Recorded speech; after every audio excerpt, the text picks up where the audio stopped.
Okay, get ready to learn about the topic and get answers to your questions with our upcoming panel discussion on virtual reality property work, a shot or not. With the emergence of virtual reality technology, the possibilities for property investment are endless. Imagine buying a property that you can access anytime, anywhere, and customize it to your liking without even stepping out of your house. That's exciting, right? We live in that kind of world. We don't want to leave our houses. But for more insights, we are going to have our moderator for this exciting talk, Joe Zentmyer, who's the CEO and founder of Snaggletooth Goby, along with panelist Chris Miner, who's the founder and managing partner of Coact Capital, and Ajay Nwosu, CEO and President of Teqball USA. Can we please have our panelists to the stage? Are we all here? We're ready to go. Let's give them a round of applause.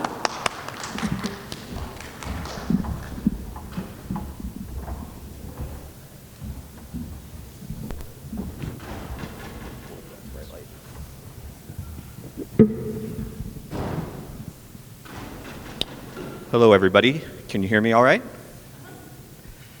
My name is Joe Zentmyer. I'm the CEO and founder of Snaggletooth Goby. And today we're going to focus more on AR than VR because Chris and AJ happen to have a lot of expertise in AR. I just wanted to ask the audience, how many of you have ever tried or thought about buying real estate and then weren't able to visualize what that property would look like? Like, that's a fundamental challenge of buying anything, right? Is like you just can't see what it's going to be. And so I'm going to open that question up to you, Chris, and you, AJ. How does AR help you visualize a property? Yeah, absolutely. Great question. First of all, I think it would be great to kind of give some context between Chris and I on our backgrounds and collectively as a group, because I think we're all involved in several different industries that can be beneficial to everyone in this room. And then my hope is over the course of the next 30 minutes, there's some core extrapolation points that everyone here can take away and utilize on a daily basis. I'm Ajay Nwosu, serial entrepreneur, been involved in several different industries. Predominantly, my background stems from sports overall, and then I sort of bifurcated from sports. I run a company called Teqball. If you're not familiar with Teqball, please look it up. It's very engaging. But outside of that, as it pertains to today's conversation, Chris and I have been business partners for the last half decade or so, and essentially invested in several different companies, over 20 plus companies now. We're pretty agnostic when it comes to industries overall. And then to answer your question, just overall, I think for us, I look at the reality of AR coming to the full disruption in today's world in many different contextual points of views. We've invested in a company called Aerial that allows you, as AR proponent, that allows you to visualize a space, walk a space, feel a space, and decorate a space before it's even been built. But we'll dive slightly more into Aerial here shortly and the other enigmas around it, but I want to sort of let Chris introduce himself, and then we can go from there. Yeah, for sure. My name is Chris Miner. Just some back context. AJ and I met about 10 years ago, and we started in kind of an agnostic space, so we were investing in everything across all platforms, CPG, beverage, AR came across our table, and then we said, hey, we think this is the future. We think people need to really experience and see things, not just off of rendering, but off of AR to really get the full scope and scale of these different projects. So we came together and opened up Coact Capital about 5 years ago. We have about 22 investments across all sectors. To answer your question, I think it's a fundamental need. VR has application and it's being used quite effectively, but you need the VR headsets, you need the Oculus, the Pico, and I think everything's kind of trending towards AR. because AR is it's a lower barrier of entry, and it's something that we could all understand and really feel and really see the scope. So, How many people in here have tried augmented reality to look at a property? Anyone? And what was that experience like? Depended on the platform I tried to use. Yeah. Some Yeah. it was like, oh, get this, and a couple of them were very easy. Ariel was very easy, actually, to access. Yeah. Brilliant. Good to know. Yes. This was 2 years ago. We looked at properties and photos, and when I went there, I kid you not, they had Shorey holding up the real estate agent. Let's get out of here quick. But you gotta be careful. You must see the place because they can give you all the good looks. Yeah.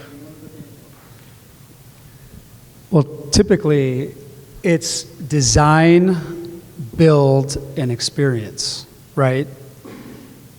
Ariel kind of flipped that whole model where it's design, experience, and then build.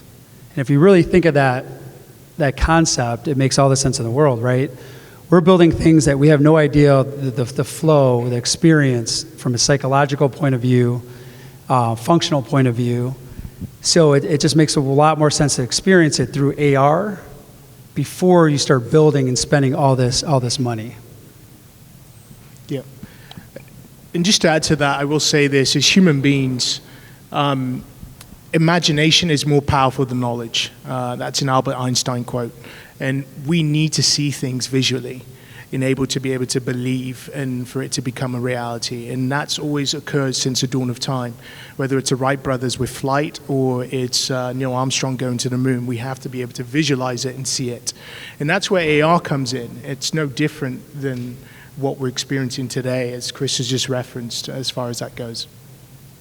So do you view AR as more of a sales tool, or is it something more than that? I would view AR as two different, they're both diametrically opposite as far as two different points. I do see it as a co-pilot to enhance the sales perspective when it comes to real estate, right? So now, whether I'm based in South Africa, I can virtually walk a space in Dallas, Texas, with a real estate agent, and then purchase that space in real time, should I like it. Gone are the days where, you go on vacation, you go on a website, and you're like, okay, the hotel looks great, and I'll book the hotel. But now you can actually visually walk the room, you can walk the space, pick the finishing, and everything of that nature. So I see that as an enhancement as well. And then I also see that as an immersive experience that provides entertainment as well for human beings. As human beings, we want to be informed and we want to be entertained. And so that's where that entertainment aspect or infotainment, as I coin that term, comes into place with AR as well. So, who do you think are like the typical users of AR? Like, who are the early adopters? Who are the late adopters? How do you see AR expanding into the market? Yeah, that's a great question. If you look at today's society, you look at the baby boomer generation, and then you sort of look at the trickle-down effect from that, and you look at the Gen Zs, and then millennials and Gen Alphas, 14 and below, the rate of adoption curve continues to go up from millennials, Gen Zs, and Gen Alphas. Gen Alphas today obviously are more immersed in technology, the TikTokification of today's world, and the Zoomification of today's world allows for millennials and Gen Zs to be immersed. And so it's already happening, it's here. It's the same with AI, all this proponent and obviously the amalgamation of what's occurring in society today. It's already happening. So I see that when you talk about who adopts it today, it's more millennials, Gen Zs, and Gen Alphas. Even the baby boomers are still using, to a large component, they're getting on their surfboards and they're getting to use AR in a different way as well, in the real estate space. And so, yeah, it's been introduced in many ways. Yeah, so like my personal experience is I've redeveloped abandoned places. So I redeveloped a water park into a rock climbing gym, and it was a 60,000 square foot space that had been abandoned for 8 years.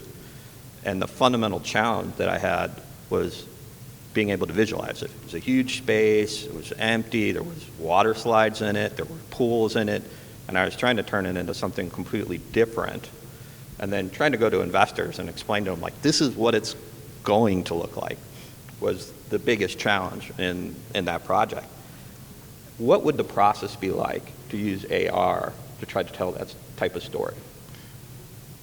I think aerial would be a good use case. So just back context with aerial, again, it's design, experience, build.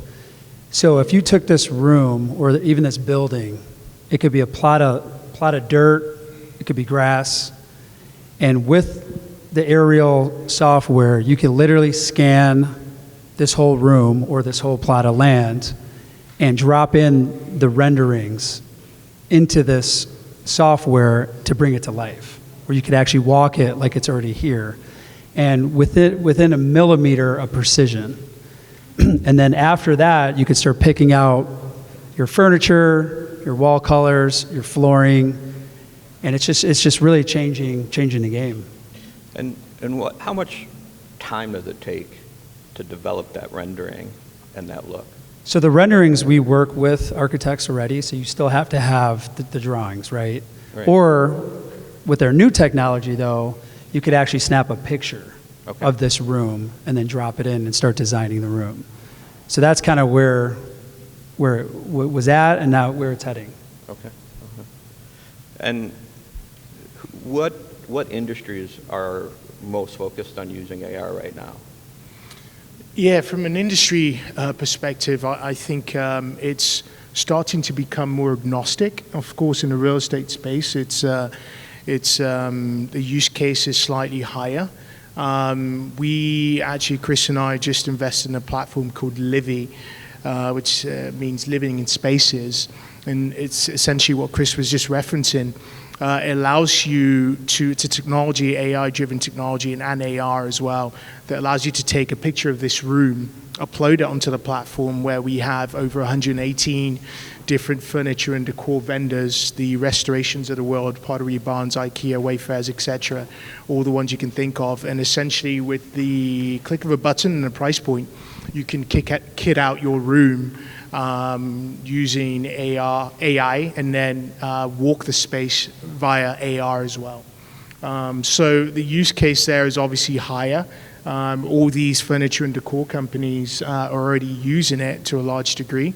But what Livy allows you to do on the back end is check out in one cart with all the furniture that you do purchase from all these designers, which is pretty remarkable. And we do have a video to show you about the platform, which will give you a better visualization on it. But again, binary answer for you is real estate industry, the rate of adoption continues to go up. You know, the real estate industry in itself is pretty archaic as far as the SOPs and what happens on a day-to-day process. And I think it certainly needs to be revolutionized in many ways. And this is the start of it. AR is really the beginning of that curve. And then thereafter, obviously, blockchain on the delta of the last 2 years and was referenced and still continues to be referenced as far as how that happens and utilization within the real estate industry. But overall, I think the video is playing right now. Yeah, overall, AR is where I see it going the most. Okay, why don't we watch the video for a moment? Is there sound or? Yeah, if we could put a little audio. Especially when it comes to the process of using our platform. You would log on to Livy using your phone or tablet and then take a minimum of 4 photos. Livy is more than a tool. It's a styling experience. We aim to be the bridge between imagination and reality, revolutionizing the interior design process. Livy presents endless possibility at your fingertips while removing the guesswork and doubt out of the design process. Because we believe that everyone deserves a space that they can be proud of. Livy makes designing your perfect space simple, especially when it comes to the process of using our platform. You would log on to Livy using your phone or tablet, and then take a minimum of 4 photos of the room you'd like to design. Once you've uploaded those photos to our system, Livy will create a digital model of that room, including the decor you currently own. Next, you will upload your inspiration for the look and feel of the room. Livy will then process a newly designed room according to the current furniture, your inspiration, budget, and any additional filters you set to create your personalized space. Then you click on the pieces you'd like to buy, and Livy adds it into one cart where you can click purchase all at once, even if the decor isn't from the same brand. It's simple, it's straightforward, and it's really easy to use. All that's left for you to do is inspire your space and watch it come to life. We aim to provide the opportunity to make future memories, create a safe haven, and turn your house into a home. We're excited to inspire your interior design journey. Welcome to Livy. The exciting part about Livy was when it was brought to our attention, it was more focused about furniture and design for like interior design for homes. And where my brain automatically went from being in the sports, fitness, and health sector for the last 25 years is instead of a piece of furniture, that could be a piece of fitness equipment or a wellness modality or a recreational court or a climbing wall. So it could be a pickleball court. So imagine the next phase where a company that's going to spend millions of dollars to try to design a big pickleball facility or a fitness center or a wellness center, and just trying to figure out not only the equipment, the modalities, the square footage, the decor, the flow. Imagine if you could actually, from your laptop, start designing the place and putting in the exact furniture in the exact spots, moving things around, almost like a video game. Plugging and playing the color of the wall, the equipment, and then once the actual facility is up, this is the physical part of it. We could go and, if you like this chair, you could actually buy the chair. It's a 3D rendering that you could click on it and check out on one site and buy this chair. And the facility becomes, at that point, a retail and distribution channel. And the facility that owns the property and operating it will share in the profit. That's kind of where this is leading. So just to clarify, like what you're really talking about is like if you're walking through Harrah's Casino and you like a piece of furniture in there, you could potentially just click on it and buy it in augmented reality. 100%. Right. And Harrah's Casino would make a percentage of that sale. So instead of a furniture company going out there and buying a storefront, loading up all the inventory, doing the marketing, they put it strategically in places of high volume traffic. So here's a question for you. I think a lot of us might be familiar with more like proximity advertising, like you walk past a store and they send you a text. How does that connect with augmented reality, or is that just something else different completely? We're actually working on deals where, like, think about sponsorships. Right. Like, you don't know where your logos are going to be placed, how they're going to be placed, what it's going to look like in a like, say, a stadium, or at NASCAR or at Formula One. I think it's going to lead to higher advertisement sales, because now, again, going back to the visual, you can see exactly how it's going to be placed, where it's going to be placed, how people are going to be able to view it in the future. I don't know if you want to elaborate. Yeah, no, just to elaborate on that point, I think AR, from that standpoint, will be used more as an immersive experience to bring people into, whether it's like a car showroom, for instance, whether it's a Tesla showroom. Instead of dad going in to buy a new toy, it's okay, can I use AR to bring the whole family in and create more of an immersive experience, bring the kids in, etc., of that nature. So yes, it will be used as a form of advertising, but the conversion rates ultimately will be the proxy to determine its success long term. But I do think to cultivate that attention because attention is the asset in today's society. And so bringing them in, using AR as an attention garnering tool, certainly yes. So, like, if you are someone that's working on developing a property and you want this visualization, does it really start with an architect, or does it start with the software? Like, how do you get started? Yeah, so essentially you start with an architect, pull out the CAD designs, and upload the CAD designs onto our software. And then it allows you to walk the space, etc. Why developers love it, it allows them, prior to the property being finished, you can sell units pre-occupancy, right? And so that's pretty special. Think about a unit or building that's 2 years out from being finished and it's already been, you're already full at that point, full capacity as far as sales. The same thing happened. AR was used for the 11 building in Miami prior to that being finished. They'd already sold out using AR. So that's just a real-time use case there. And there's several more scenarios I could provide you. There's a brand new golf course being built in, brand new homes being built in Lake Nona, and right now, and they're using AR to sell the properties in Florida. And so, yeah, certainly that's the way it's being used. So. Yeah, I know from my experience, like developing like commercial properties, the development timeline typically was 3 to 4 years, and you start with an architect, they create blueprints. If you're lucky, you get some three-dimensional renderings. And then, I would open and operate the businesses in these spaces, and yeah, every single time we made mistakes. And oftentimes, by the time we were opening our doors, we knew it was a mistake, but it was too late. We had already spent the money. And it was literally like, okay, we're gonna operate our business, and we're gonna make our customers walk farther, or we're gonna make them like sign the waiver in the wrong place, just because we already spent the money and we're stuck. So that ability to visualize ahead of time is really powerful. That's a great point. What do they say in construction? It costs you 4 to 5 times more to fix a mistake than to build it correctly from the get-go. Right. So if you could, think of that, those millions of dollars are saved here from not making those mistakes. Well, I always say this, and success is an orphan, and failure has many fathers, right? So you're always going to make mistakes.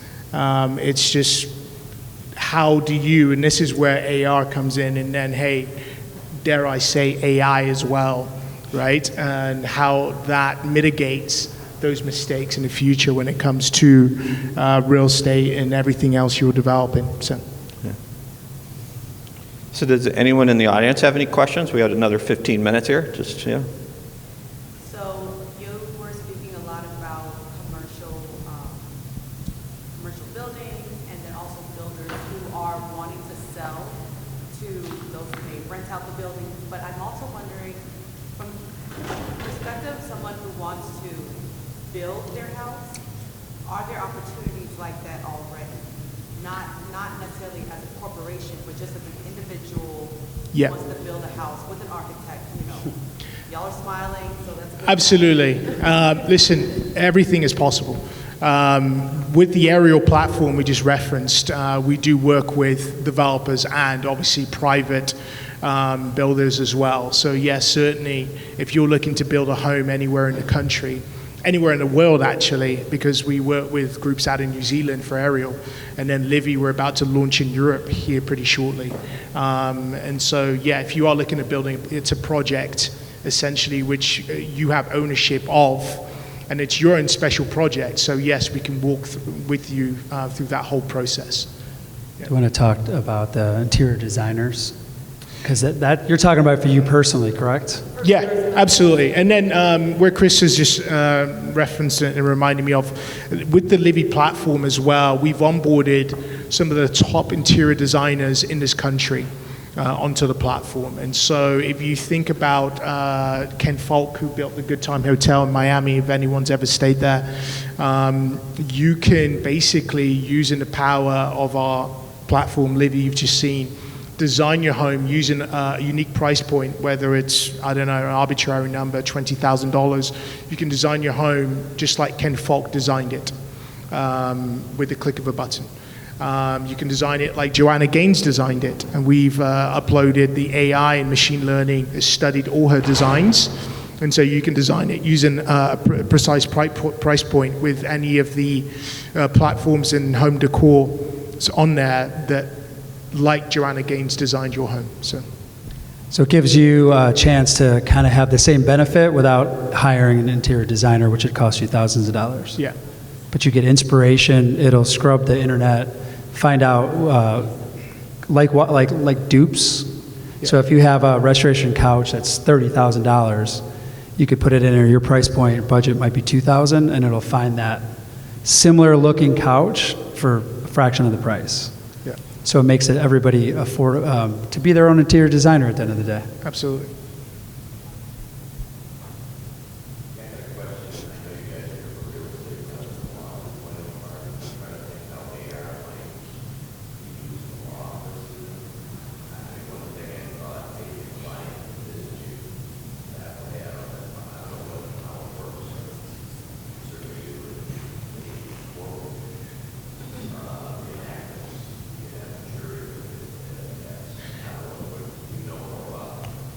Well, I can give you an example, a real-world example of a property that I was developing, and I was developing it with substantial tenant allowance from a landlord, and we had given him like a blueprint and said, this is what we're going to do with this space. And he approved the blueprint, and then we started construction, and then the owner happened to walk through the space and said, oh, I don't like it. Like, I just don't like it. I don't like the way it looks. I said, well, you approved the blueprint. And then the argument became about, well, what you're building doesn't look like what's in the blueprint. Like, it's different. You didn't tell me you were going to make it this color because that wasn't in the blueprint. And so essentially in that case, having AR and being able to send it to them, I would have avoided a landlord dispute. It was a minor dispute, but I would have loved to have just been able to tell that landlord, like, we're showing you exactly what it's going to be. And in my experience, it's always a challenge. You know, people just can't visualize what something's going to be. So it's really powerful to be able to show them a 3D rendering that you're walking through, you know. And like, my preference is to always be really partnered with people so they understand what we're doing. And so for me, like, AR is just a tool to like communicate better, you know. I can't imagine how many legal cases there are between construction companies or builders and their clients from the legal side. Yeah, I also think, I often think when it comes to different industries, first, best, and only is a sort of the reference I use. And I think when it comes to law organizations, as yourself, obviously driving traffic, a new business is something you have to think about. Sometimes it could happen organically, but I would then ask the question, how do you use AR to kind of drive traffic and create an experience for potential, you know, new business? What does that look like for you? It's something I haven't given a lot of thought of, but certainly it's something that I would challenge you and employ you to look at in more depth within your industry, because then you just become first, best, and only. No one else is doing that. I don't know anyone that's doing that right now, so yeah. Yeah, I also think where AR helps is like in the handoffs, right? Like, because you're handing off from your architect to your contractor, eventually to the owner. And as they hand off, usually your contractor is going to be complaining about the lack of detail from the architect, and the architect's going to be complaining about that the contractor didn't follow the plans. And fundamentally, like, you just want people to be aligned. You want every step in the way to be aligned, because when things do go wrong, it's a dispute about who did what and where it happened. And so that's again, like if your people are able to walk through that space and understand it, hopefully you avoid the conflicts, but also hopefully like your contractor has a little better view of what's in the property and can go back to their architect before construction is starting to say, hey, the gutters, they run right down the middle of the building and it looks horrible, which is something I've had happen, so, yeah. So I've heard a lot of references to Aerial, and I don't know if I missed something, but is that a software that you guys, is this your proprietary software that you are mentioning for augmented reality, or I'm just trying to figure out the connection? Because another, to his point, use case that I've seen recently was Amazon. I was going on Amazon to look for a runner for my entryway, and they actually gave me the ability to put the runner in my foyer and see how it would look there. And I didn't like it, so I didn't buy it. But so that was like, oh wow, that's like super cool. But I don't know if this Aerial is something that's like more widespread, kind of like what Amazon and like other perhaps businesses are doing, or if this is like your proprietary software that you're. Well, it's definitely proprietary. Google and Amazon are using like different AI to do that, but we just took it as like a step further. We could go within 1 millimeter, and even with Aerial, going back to his question, you know, when architects design, they don't know what's 100 feet directly under the ground, right, before they start digging. There's no way for them to really do that. This technology will get within like 1 millimeter, even under the ground. So it's a totally different proprietary, but similar application though to what you're saying.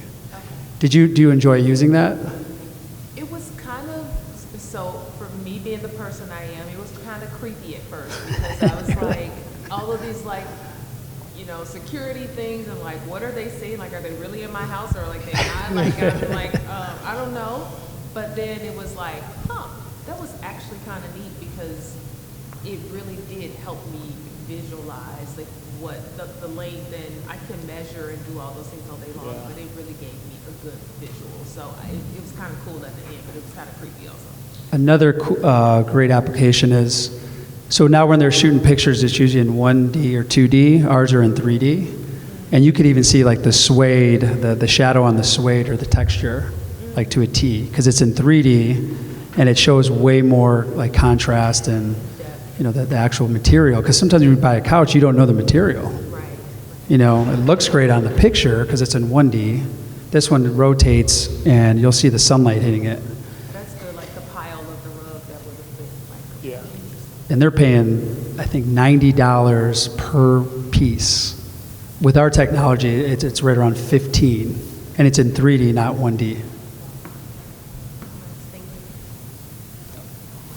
Yeah, so that everyone can hear, I thought I should stand here. So do you plan on incorporating, for commercial use at least, like customer flow analysis or like evacuation path analysis and things like that?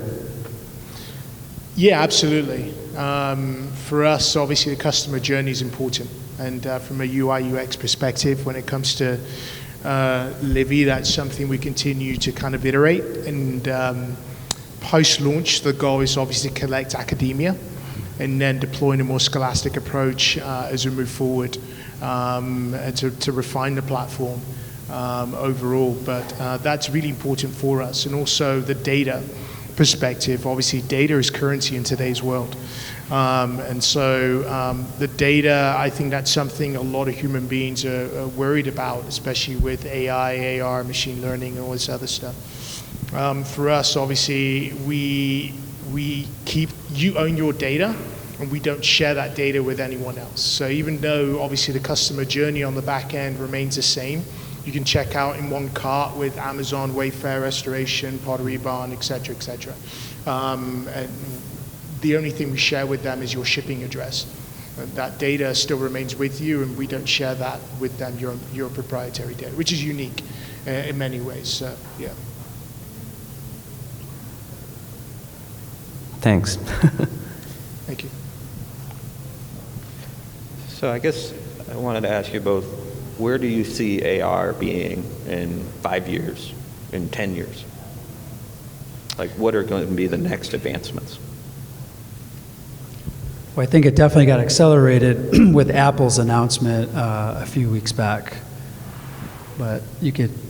Yeah, the world is changing, and human beings, as far as everything that occurs in our daily lives, are changing as well. And the backdrop of the world melting over the last 36 months, it's been a huge accelerator in terms of many different points. I mean, we've gone from obviously the Peloton world over COVID to that immersed us more, and then it accelerated the Zoomification of today's world as well, and Teams and everything else that comes with that. And so if you look at the delta of the next sort of 5 years and then 10 years after that, AR is definitely here. And Apple's recent announcement is a huge hyperbole towards that. And it's going to, once that's released next year, you'll see obviously the rate of adoption and the rate of adoption go up. I think even with, and I referenced Gen Alphas and Millennials, but I think even with baby boomers, because it's a new toy that we want to play with and get immersive with. It's like pickleball. The reason pickleball is so cool today, to use a sports reference, is because I can play with my 65-year-old grandfather or 70-year-old grandfather, right? And it's the same with AR. And like, hey, if I can immerse myself as a baby boomer and buy the Oculus glasses and the VR and AR glasses, then I can use that as a reference point to whether it's my grandkids and see what they're playing and what they're doing and everything, experience new things with them and travel and everything else. So I do see it as it's going to be accelerated in many ways, and what we'll see is just a completely different experience, and the world as we know it it's here already. It's just are you going to jump on the surfboard, or are you going to be swallowed up by the wave? So. Is there anybody in the crowd that actually owns virtual property?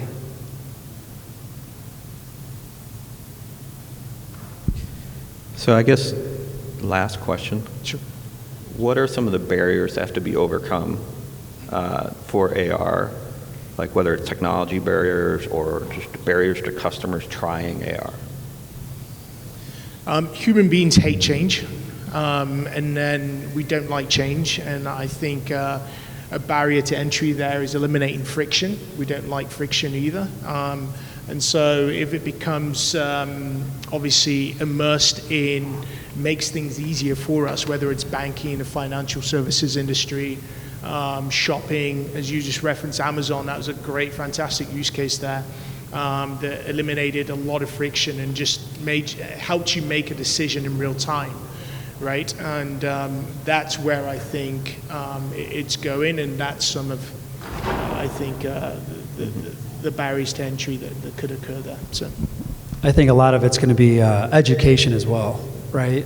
Just educating the general user, and I think that's where VR kind of hit a snag. Was, you need to put on an Oculus or a Pico, you need to learn how to use that, and it's like the barrier of entry was tough. And it's uncomfortable for people. Uncomfortable, yeah. And everybody can use AR because we all have phones. We all have computers, right? Yeah.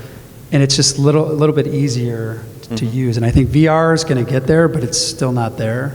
And seeing Apple come to the forefront, what they're doing, and they're using AR, they're not really talking VR.